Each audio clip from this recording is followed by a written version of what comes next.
For my individual book project, I chose The Devil's Arithmetic to compare to the other readings, a book about the Holocaust and remembering and time travel.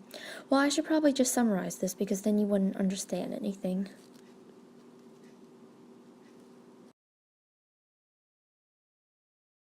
The main character, Hannah, she's Jewish, is tired of all the holiday gatherings. During this particular gathering, she gets nominated to go up and open the door for the prophet. And when she opens the door, she finds a field instead of a hallway. This is how she gets transported back in time. When she is transported back in time to a Nazi Germany, she is still free. At first, she's obviously really confused and talks about the future, but no one believes her. Of course, everything she talks about happens, and they all get put in a concentration camp. Many atrocious events happen there, and finally she dies, so her friend Rivka lives. She gets transported back into the present and starts realizing how lucky she is and the purpose of remembering. I chose this book because I, a modern person, felt I could relate really well to the feelings of the main character Hannah, suddenly being transported back in time.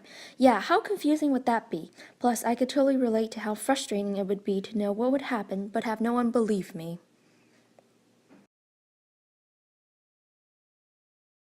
I really liked the book because not only was it frank about the horrors of the Holocaust in its camp, such as saying how every day they had to endure hard work and more hard work, and punishment if you do not perform well and on time without complaints. It also, in lack of better words, creates a more interesting story by adding an intriguing time travel element to it.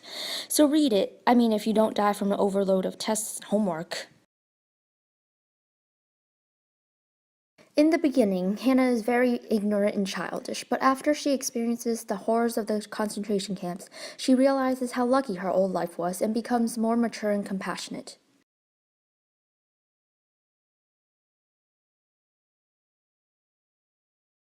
This relates to the book because Hannah made the greatest sacrifice, her life, for Rivka, a very dear friend. When a guard chose Rivka and two other of Hannah's friends to be burned, she volunteered to go because the guard wouldn't know the difference. One Jew is the same as another to him. I thought this especially related to We've Always Lived in the Castle because of how Constance sacrificed her reputation for Merrycat. Even though the Blackwood family was viewed as sort of outsiders and weird already, but because of Merrycat killing pretty much all of the family and Constance getting framed, Constance was viewed as the murderer.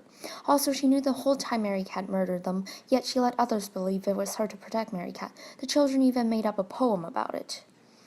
She also gave up her personal desires, for her life basically revolved around Merrycat. She treated her like a child, so technically like Hannah, she gave up her life. Atticus risked his career and again his reputation to defend Tom Robinson. Even the children made fun of him through Scout.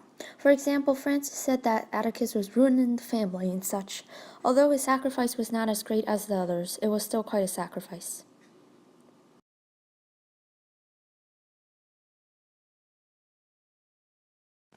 Even though Rivka's mother, father, three sisters, and brother died, leaving her with one brother, Rivka still lived. She lived to help Hannah. But I'm alive. You are alive, as long as we breathe. The theme statement really connects to the poem I Know Why the Caged Bird Sings, because even though his wings are clipped and his feet are tied, yet he still opens his throat to sing. The bird in the cage will not give up. And still I rise, even though you shoot me with your words, cut me with your eyes, and kill me with your hatefulness. But still, like air, I'll rise, with confidence too.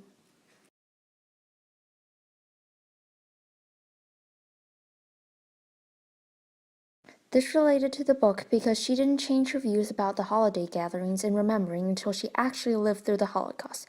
The time-traveling event clearly influenced her beliefs. Eliezer, in the beginning of the book, is very religious, for by day I studied Talmud, and by night I would run to the synagogue to weep over the destruction of the temple. But later he lost his faith in God. Why should I sanctify his name? At first, Elizabeth thought Miss Lottie to be a crazy, mean witch. But then the marigold incident happened, and she realized that Miss Lottie was only a broken old woman who had dared to create beauty in the midst of ugliness and sterility.